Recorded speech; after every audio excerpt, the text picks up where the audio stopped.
Exam में NTPC में पूछा गया क्वेश्चन है ये। क्वेश्चन में कहा है p बराबर 0.3 गुणे 0.3 प्लस 0.03 गुणे 0.03 माइनस 0.6 गुणे 0.03 और q बराबर 0.54 है तो p बट्टा में q का मान ज्ञात कीजिए। ठीक है, इसको करते हैं, बहुत आसान सवाल है, बस दशमलव देके आप लोगों को ये गुमराह किया है। ठीक है, तो देखते हैं कैसे सॉल्व इसको करते हैं। एकदम बच्चों वाला क्वेश्चन है। 0.3 into 0.3 plus 0.03 into 0.03 0.03 minus 0.6 into 0.03। अब इसको सॉल्व करेंगे तो होगा 3 त्रिका 9, गिलेंगे एक, देखो दशमलव कितने अंक के बाद है, एक अंक के बाद यहाँ पे, एक अंक के बाद यहाँ पे, एक दो, दो अंक के बाद दशमलव, तो इसमें भी दो अंक के बाद दशमलव लग जाएगा एक, इसके आगे एक जीरो बढ़ा देंगे, दशमलव जीरो। ठीक है, प्लस ये 3 त्रिका 9 हो जाएगा। ये भी दशमलव कितने अंक के बाद है, एक दो तीन चार अंक के बाद, एक दो तीन चार अंक के बाद दशमलव। ठीक है, माइनस 6 18, तो दशमलव कितने अंक के बाद है, एक दो और 3 अंक के बाद, एक दो एक जीरो बढ़ा लेंगे, जीरो दस। ठीक है, अब इसको जोड़ेंगे, अब इसको जोड़ेंगे तो कितना होगा, देखो इसको आराम से जोड़ लो ऐसे। अगर आपको लगता है कि नहीं क्वेश्चन आप गलत कर दोगे तो 0.09 है, ऐसे कर लो 0.0009 है। अब इसको जोड़ना है, जोड़ लो, ये 9 आ जाएगा, ये 0 हो जाएगा, ये 9 और ये 0 और दशमलव के नीचे दशमलव और ये 0। ठीक है, अब यहाँ पे क्या लिखोगे, 0.0909 माइनस 0.018। ठीक है, अब इसको भी सॉल्व करेंगे तो क्या होगा, 0.0909 माइनस 0.018। ठीक है, यहाँ पे कुछ नहीं तो 9 उतार लेंगे ऐसे ही, यहाँ पे 0 यहाँ पे 8 है तो 0 में से 8 तो जाएगा नहीं, यहाँ से एक कैरी लेगा तो यहाँ पे 10 हो जाएगा, 10 में से 8 जाएगा, होगा 2, बचा यहाँ पे कितना, 9 था, एक इसने दे दिया तो बचा कितना 8, 8 में से एक जाए 7 और ये 0 उतार लेंगे, ये दशमलव के नीचे दशमलव और ये 0। पी की वैल्यू कितना है, पी की वैल्यू है 0.0729। ठीक है, और क्यू बराबर दिया क्या है, 0.54, कितना दिया है, 0.54 क्या है दिया है। ठीक है, अब पूछा क्या है कि P बटा में Q का मान ज्ञात कीजिए, P बटा में Q का मान ज्ञात कीजिए। P का वैल्यू कितना है, 0.0729 और Q का वैल्यू कितना है, 0.54। क्या करेंगे, ऊपर नीचे 10,000 से गुणा कर देंगे तो ये क्या हो जाएगा 729 और ये कितना हो जाएगा। ठीक है, अब इसको और सॉल्व करेंगे और आगे सॉल्व करेंगे तो क्या होगा, P बटा में Q बराबर 729 बटे में 54 एक गुणे 100। 3 से काटेंगे, 3 दूना के 6, 3 चौको 12, 3 त्रिका 9, 3 से काटेंगे, 3 एकम 3, 3 ओठे 24, फिर 3 से काटेंगे, 3 ओठे 24, 3 एकम 3, 3 छक 18 हो जाएगा। फिर 3 से काटेंगे, 3 दूना के 6, 3 दूना के 6, 3 सत्ते 21, तो कितना होगा 27 बटे में 2 और गुणे में 100। अब इसको सॉल्व करेंगे, कितना होगा, 2 एक का 2, 2 त्याई 6, तो त्याई 6, पॉइंट में 2 पंजे 10, तो कितना होगा 13.5 बटे में 100। अच्छा, जब 100 का भाग देंगे तो कितना, एक दो जीरो तो दो स्थान दशमलव आगे चला जाएगा, देखो एक दो दशमलव यहाँ हो जाएगा, कितना होगा 0.135। यही आपका क्या है, उत्तर है, यही क्या है, आंसर है 0.135। ठीक है। क्वेश्चन में कहा है एक चुनाव में केवल 2 उम्मीदवार थे। विजयी उम्मीदवार के कुल मतों के 48% मत प्राप्त हुए। विजयी जो हुआ उसको टोटल मत जो था उसका 48% मत प्राप्त हुआ। उसके विरोधी उम्मीदवार को 6800 वोट प्राप्त हुए जो कुल मतों का 34% है। 34% के बराबर है। कुछ मत अमान्य थे, उसमें से कुछ जो वोट थे वो इनवैलिड थे। विजयी उम्मीदवार का विनिंग मार्जिन और अमान्य मतों की संख्या क्रमशः क्या होगी? अब देखिए यहाँ पे मान के चलना पड़ेगा कि टोटल मतों की संख्या कितनी है? 100 है। कुल मतों की संख्या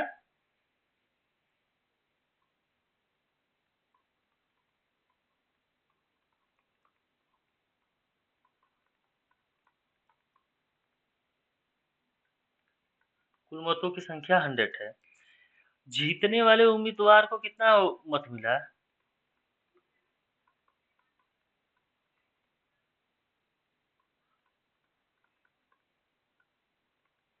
कितना वोट मिला? 48%। 100 में से कितना मिला? 48 मिला। और हारने वाले को, विरोधी या हारने वाले को, विरोधी उम्मीदवार को कितना मिला? 34 वोट मिला। ठीक है। तो अमान्य वोट कितना होगा? तब अमान्य वोट बराबर 100 में से माइनस करेंगे 48 माइनस करेंगे 34 तो कितना होगा? 18 आएगा। कितना आएगा? 18 आएगा। अब क्या कह रहा है विरोधी उम्मीदवार को, कह रहा विरोधी उम्मीदवार को कितना वोट प्राप्त हुए थे? 6800। विरोधी उम्मीदवार को कितना वोट प्राप्त हुए थे? 6800। अब तो 18% तो इसमें अमान्य है, तो इसीलिए विरोधी को कितना मिला था? विरोधी उम्मीदवार को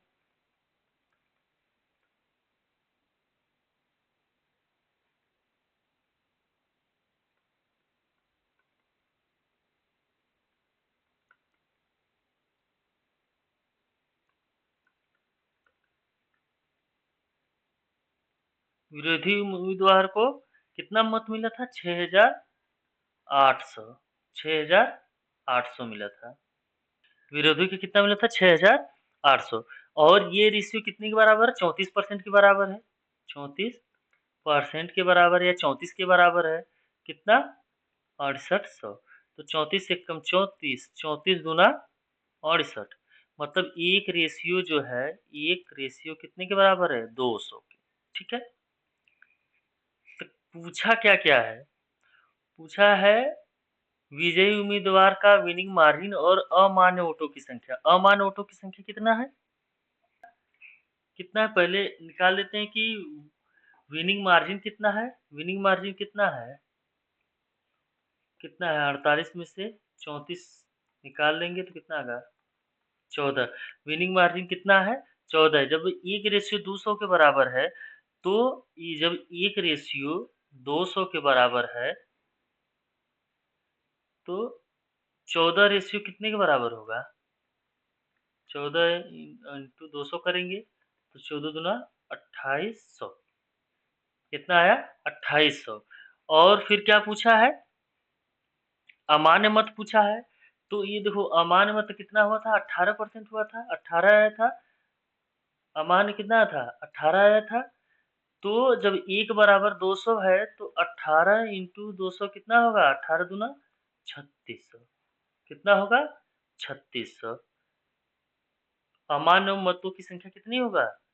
3600। इनवैलिड वोटों की संख्या कितना है? 3600। और उसका विनिंग मार्जिन कितना है? 2800। 2800। चलते हैं अगले क्वेश्चन की तरह है आरआरबी एनटीपीसी 2020 में कह रहा है 2600 की धनराशि को दो भागों में इस प्रकार विभाजित करके उधार दिया गया था कि पहले भाग पर प्रति वर्ष 10% की दर से 5 वर्ष का साधारण ब्याज, दूसरे भाग पर प्रति वर्ष 9% की दर से 6 वर्ष के साधारण ब्याज के बराबर है। कह रहा है 10% की दर पर उधार दी गई राशि ज्ञात कीजिए। मतलब जो निकल के आएगा उसका जो है 10% की राशि, जो मूलधन की राशि है 10% की दर पे भेज देंगे तो उसका राशि, उधार दी गई राशि ज्ञात कीजिए। मतलब ये सेक्शन वाला इसका 5 वर्ष के लिए जो दी गई है। 10% की दर पर उधार दी गई राशि, 10% पर दी गई राशि,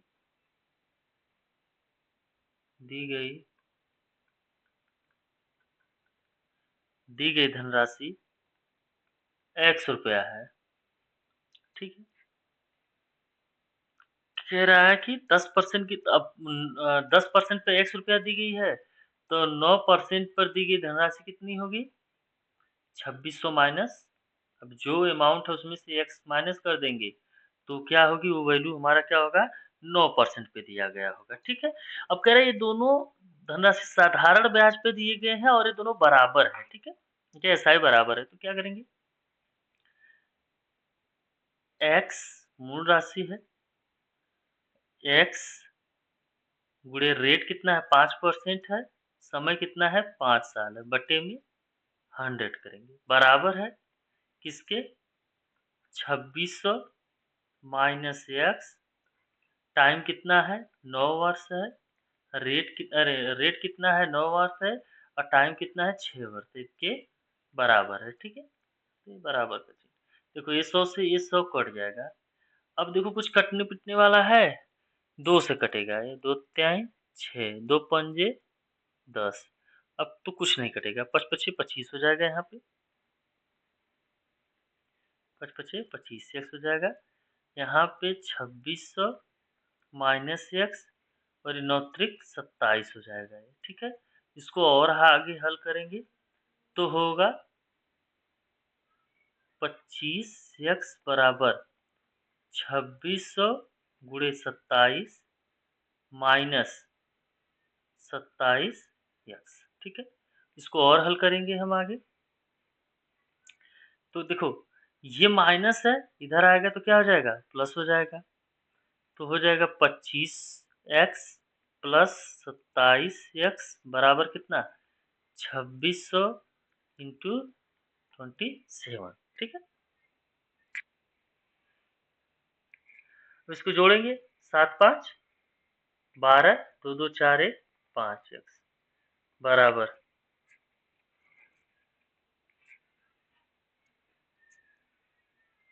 2600 गुणे 27।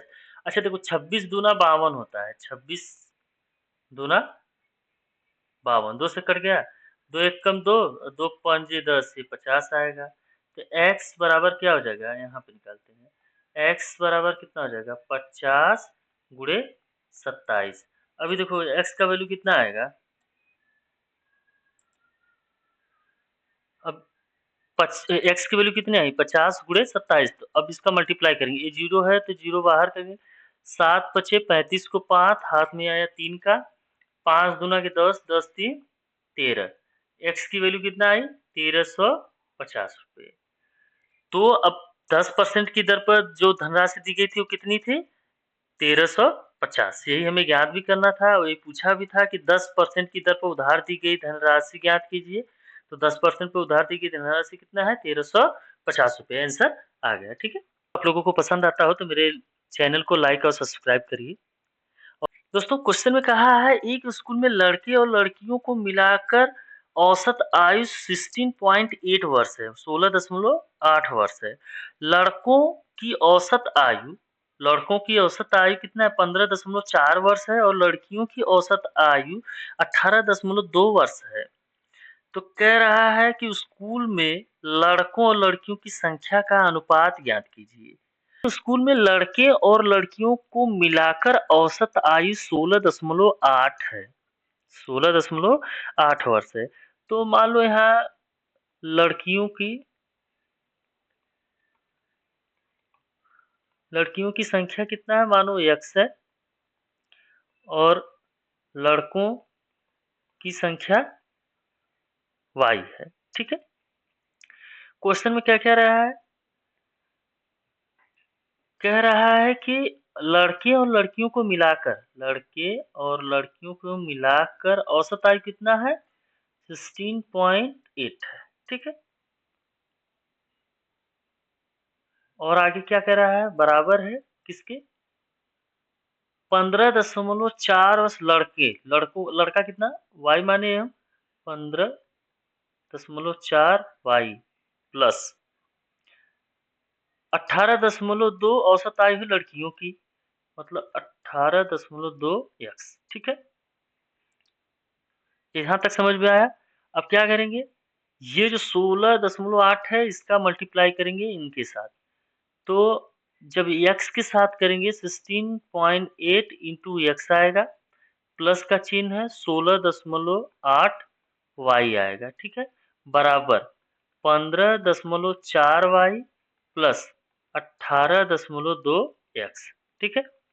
अब x x एक साइड ले लेंगे, y y एक साइड ले लेंगे, तो देखो ये 16.8 y है माइनस, ये देखो ये जो है ना प्लस में है, इधर आएगा तो माइनस में हो जाएगा, माइनस 15.4 y बराबर 18.2 x। देखो इधर प्लस 16.8 है तो इधर आएगा तो माइनस 16.8 x हो जाएगा। देखो पक्षांतर करने पे चिन्ह बदल जाता है, अगर गुणा रहता है तो भाग हो जाता है, भाग रहता है तो गुणा हो जाता है, प्लस रहता है तो माइनस हो जाता है, माइनस रहता है तो प्लस हो जाता है। ठीक है। तो यहाँ पे इनका साइन चेंज हो गया। अब देखो इसको माइनस करेंगे, 16.8 में से 15.4 माइनस करेंगे तो कितना होगा? 4, तो y तो y रहेगा ही, 1.4 आएगा, 1.4 y बराबर। अब देखो यहाँ से ये यहाँ पे 1 आएगा, 12 होगा, इसमें से 8 जाएगा, 4 आएगा, यहाँ पे बचा यहाँ 1, 16 जाएगा, यहाँ 17, 16 जाएगा 1 x। अब देखो 1.4 से 1.4 कट जाएगा। अब देखो इसके मल्टीप्लाई 1 होगा। ठीक है। ये गणित का नियम है। ठीक है। तो हम इसको लिख सकते हैं y बटे में x बराबर 1 बटे में 1। अतः हम कह सकते हैं कि x अनुपात y बराबर 1 अनुपात 1। लड़के और लड़कियों का अनुपात क्या है? बराबर है। लड़के और लड़कियों का अनुपात क्या है? बराबर है। आरआरबी एनटीपीसी में पूछा है क्वेश्चन में बोल रहा है कि ए किसी कार्य को 20 दिन में पूरा कर सकता है और बी अकेले उसी कार्य को 30 दिन में पूरा कर सकता है। किसी अन्य कार्य के कारण ये कार्य पूर्ण होने से पहले ही कार्य छोड़ देता है और शेष 5 दिन तक बी ने अकेले कार्य किया। इस स्थिति में कार्य को पूर्ण हो करने में कुल कितने दिन का समय लगेगा? ठीक है। इन लोगों का कार्य का रेशियो कितना है? देखो कह रहा है ये अकेले काम को कितने दिन में कर सकता है? 20 दिन में। बी अकेले उसी काम को कितने दिन में कर सकता है? 30 दिन में। तो इन दोनों का एलसीएम कितना होगा? 60 होगा। अब 20 3 60, मतलब ये कितना होगा? 3 और 3 दूना के 6, इसका 2। ठीक है। अब दोनों मिलके एक दिन में कितना काम करेंगे? 5।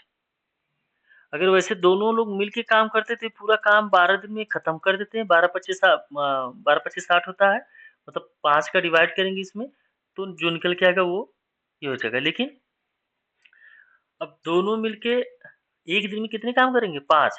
कह रहा है किसी अन्य कार्य के कारण एक कार्य पूर्ण होने से पहले ही कार्य छोड़ देता है। शेष 5 दिन का, शेष 5 दिन तक बी ने अकेले कार्य किया। बी ने कितने दिन तक कार्य किया? 5 दिन तक।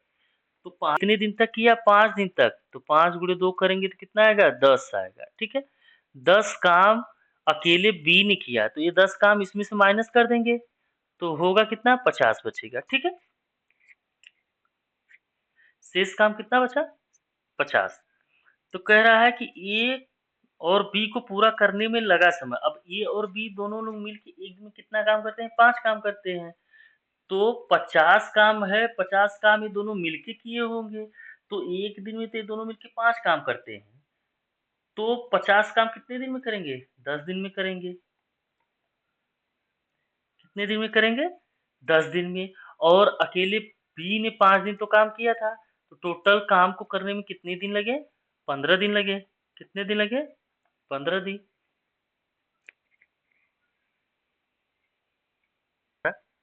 कहा था नीचे 20 छात्रों द्वारा गणित विषय में 30 अंकों में से प्राप्त किए अंक दर्शाए गए हैं। कह रहा है दिए गए आंकड़ों का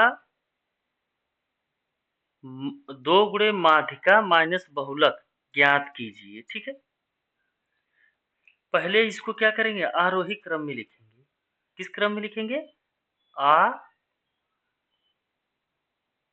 आरोही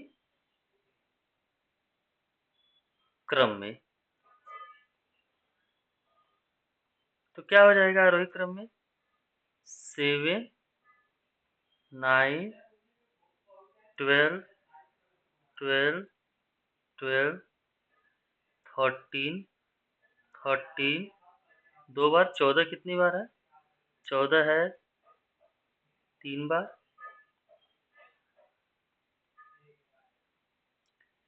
इसके बाद 15, इसके बाद 16, 17, 18, 18, 18, 19, 20, 20। n बराबर कितनी है? 20 संख्या।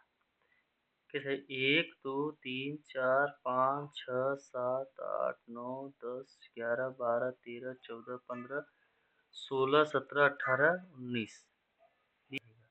n बराबर कितना है? 20 है। ठीक है, 20 क्या है? सम हुआ। तो अब माध्यिका बराबर क्या होता है?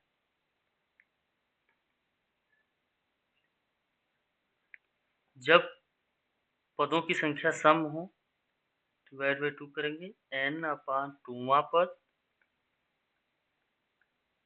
प्लस n प्लस 2 बटे में 2वां पद। ठीक है, तो n अपान 2, n कितना है? 20 है। अपान 2 कितना होगा? 10वां पद, मतलब 10वां पद प्लस 20 2 22, 22 में 2 का डिवाइड करेंगे तो 11 आएगा, 11वां पद बटे में 2। अब इसका देखेंगे 10वां पद कौन सा? 1, 2, 3, 4, 5, 6, 7, 8, 9, 10। 10वां पद कितना है? 14 है। और 11वां पद भी कितना है? 11वां पद भी 14 ही है। बटे में 2 कितना होगा? 28 बटे में 2 बराबर कितना आ जाएगा? 14। माध्यिका कितना आई? 14। माँ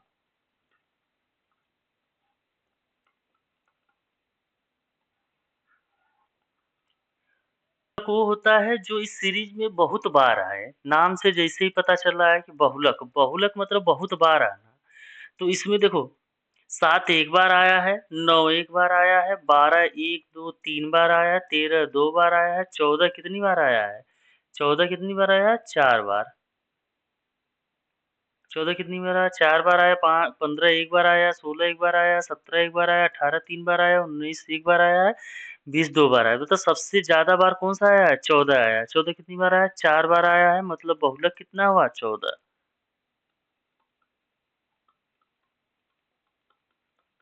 कितना हुआ? 14। अब कहा है क्वेश्चन में, क्या कहा है? 2 गुणे माध्यिका माइनस बहुलक। तो 2 गुणे माध्यिका कितना है? 14 है, माइनस बहुलक कितना है? 14 है। अच्छा क्या है? 14 इसमें भी है, 14 इसमें भी, 14 कॉमन ले लेंगे, बचा क्या? 2 माइनस 1। अब 2 में से 1 जाएगा तो कितना आएगा? 1 आएगा गुणे, और 14 का गुणा 1 में करेंगे तो 14 ही आएगा। आंसर यही है। ठीक है,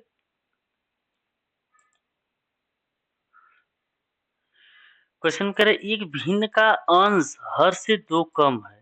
यदि अंश को 2 से गुणा किया जाता है और हर को 3 से गुणा किया जाता है तो प्राप्त भिन्न 2/9 के बराबर होती है। भिन्न ज्ञात कीजिए। माना भिन्न का अंश कितना है? भिन्न का अंश, भिन्न का अंश बराबर कितना है, मान लो x है और हर कितना हो गया, बोला है ना कि भिन्न का अंश हर से 2 कम है, 2 कम है, अंश हर से 2 कम है, तो इसका मतलब ये 2 हर जो है 2 ज़्यादा होगा। यदि अंश को 2 से गुणा किया जाए, मतलब 2x किया जाए अंश को और हर को 3 से गुणा किया जाए, है तो प्राप्त भिन्न कितना 2/9 के बराबर प्राप्त होता है, ठीक है? तो इसको हल कर लेंगे, देखो ये 2 से ये 2 कट जाएगा, 3 एकम 3, 3 तिरिका 9, हो जाएगा x बटे में x प्लस 2 बराबर 1/3, 2 ठीक है? अब देखो यहाँ पे इसको पक्षांतर करेंगे, ये यहाँ जाएगा तो मल्टीप्लाई हो जाएगा, होगा 3x और ये जो है यहाँ जाएगा तो हो जाएगा x प्लस 2। अब ये देखो x इधर प्लस है, उधर जाएगा तो क्या हो जाएगा, माइनस हो जाएगा। क्या हो जाएगा, माइनस, इधर बचा क्या 2। अब क्या 3x में से एक x जाएगा तो कितना बचेगा, 2x बराबर कितना 2। अब ये 2 से 2 कट जाएगा क्योंकि गुणा है तो इधर आएगा भाग हो जाएगा, तो 2 में 2 का भाग दोगे तो कितना आएगा, 1 आएगा। कह रहा है कि भिन्न ज्ञात करने को बोला है, ठीक है? अभी ये हो गया, भिन्न हमारा क्या है, यही है, अंश कितना था, x था और हर कितना था, x प्लस 2। तब x की जगह पे हम 1 रखेंगे,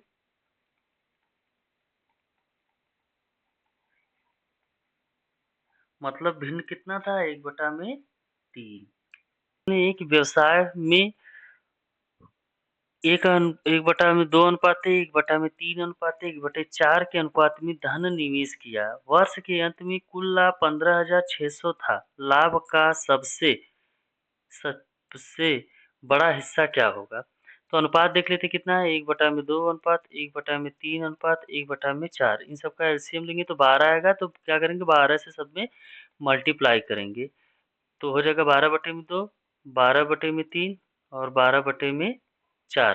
तो कितना होगा, 2 एकम 2, 2 छक्का 12, 3 एकम 3, 3 चौका 12, 4 एकम 4, 4 तिहाई 12। तो कितना होगा, 6:4:3, ये हमारा अनुपात आएगा। कह रहा है कि सबसे बड़ा अनुपात का हिस्सा क्या होगा, मतलब सबसे बड़ा इसमें कौन सा अच्छा है, तो इसका हिस्सा पूछा। तो पहले हम इसका एक रेशियो निकालेंगे तो क्या होगा, 6 एकम 6, 6, 4, 10, 3, 13। 13 रेशियो कितने के बराबर है, 15,600 के बराबर है। तो एक रेशियो 13 एकम 13, 13 एकम 13, 13 दूना 26, ठीक है। एक रेशियो कितने के बराबर है, 1200।